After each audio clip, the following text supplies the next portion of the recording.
Jackie verdwyn, Petrus soek antwoorde en waarmee is Mersha weer besig? Dis jou binnelanders voorskou vir 5 tot 9 Januarie 2026. Hallo almal, dis Jacques en jy kyk nou na TV Praatjies.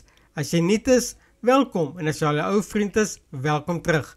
Moenie vergeet om by die kanaal in te teken nie, dit sal die kanaal baie help. Kom ons spring sommer dadelik weg.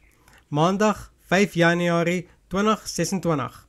Pietro besef Joe het gevoelens vir Anja. Elton en Bonnie is dol verlief, maar hulle begin besef hulle tyd saam raak min. Jackie maak 'n skokkende onthulling aan Naomi. Dinsdag 6 Januarie 2026. Elton se verrassing stel Bonnie teleur. Jackie verdwyn weer spoorloos. Pietro beskuldig Joe daarvan dat hy gevoelens vir Anja het en die bron sny alle kontak af. Woensdag 7 Januarie 2026. Bonnie wil na Johannesburg verhuis. Naomi besef daar is bitter min tyd oor voor die skole weer heropen en Pietro wil uitvind wie is besig om haar te vreem. Donderdag 8 Januarie 2026.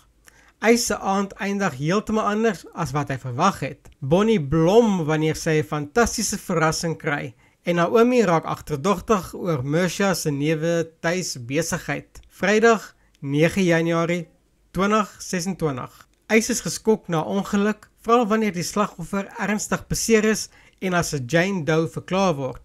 Louis Naomi stry oor Mersha en Hannah is huiwerig om terug te keer skool toe. Dit is jou binnelanders voorskou vir 5 tot 9 Januarie 2026. Laat weet my in die kommentaar of jy bly is dat Jackie weer die pad gevat het. Dink julle Bonnie gaan Johannesburg toe trek en wie is besig om vir Petrus skuldig te laat lyk?